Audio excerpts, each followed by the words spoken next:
No, apparently. I asked her, okay, well, here's what we're doing for them. And she said, I know, but the NDP is promising free dental care. To which I said, being a politician, I couldn't smack her down like I would have as a talk radio host. I said, okay, but who's going to pay for it?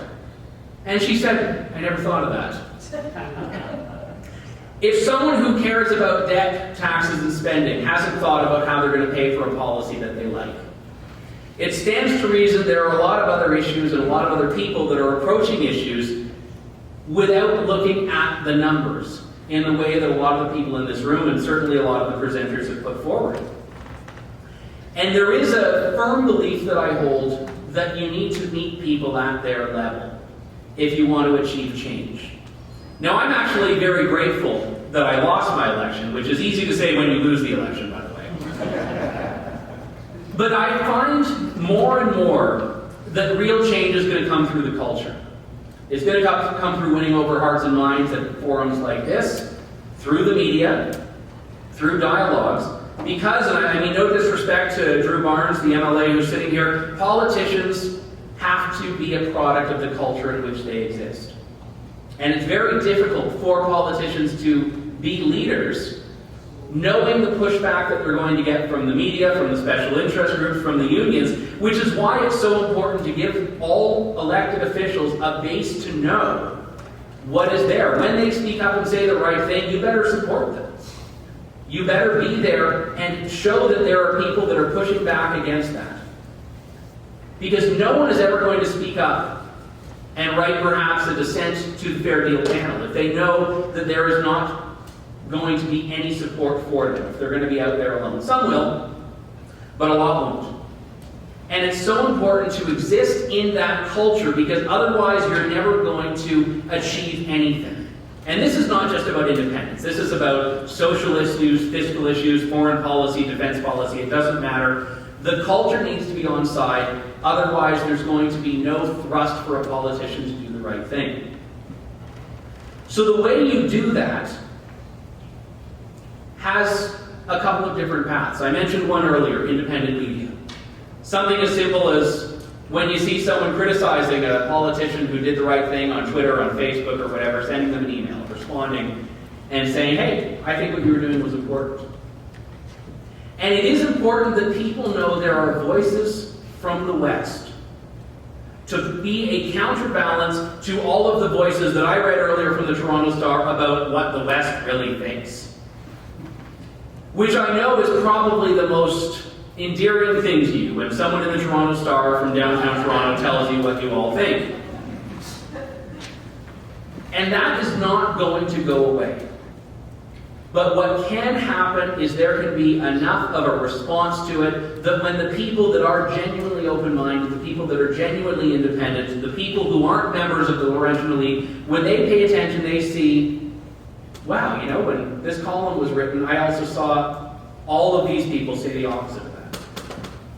Because just as these people in the Toronto Star are writing about this, and you can roll your eyes, you can laugh, you can mock, I encourage you to do all three, there are people reading the Toronto Star who, for whatever reason, still take what it's saying at face value and assume that must be the Alberta experience.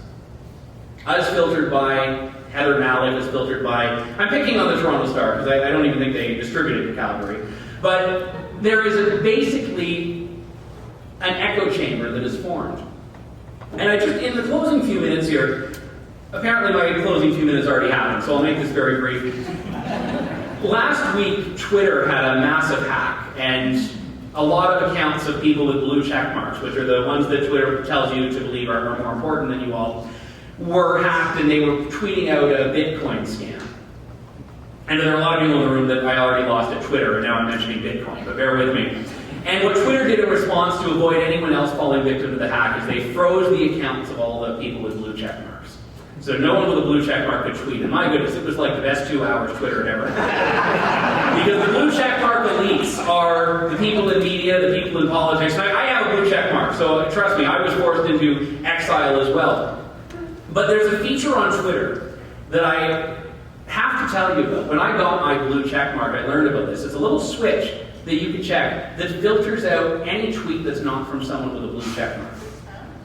So with one button, your entire experience can be limited to people that would very easily be classed as elites.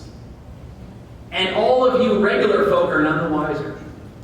Something that by design is meant to make voices of ordinary people invisible. And I'm here to tell you, regardless of the path that you take about independence, about separation, about dealing with all of the issues you face, you are not invisible, you should not be invisible, and you need to darn sure make sure your voice is heard, because that is the way you are going to push back. Whatever the path forward, you need to push back against the mainstream, and do not just tune them out, do not just ignore them, fight back. Thank you very much.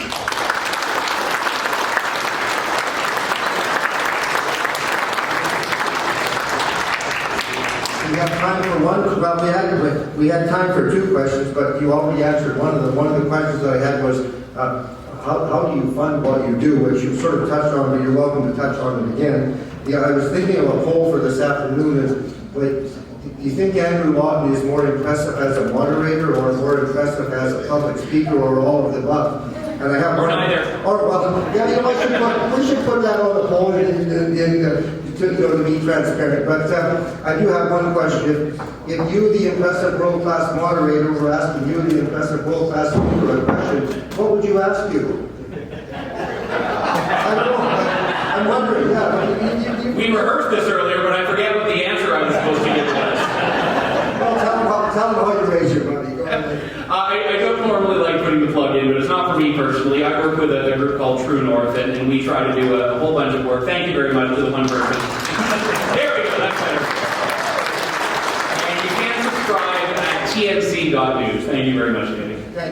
Thank you, Andrew, for a good start for more. Now, we have, I mentioned this earlier, we're not taking anyone's time. We're using up a bit of time in the, between the 10 and 10:30. But we're going to ask Michael Binion now to speak about the Modern Miracle Network, and then he'll introduce his friend, our friend, Jermaine, and then we'll get back to work. So welcome, Michael.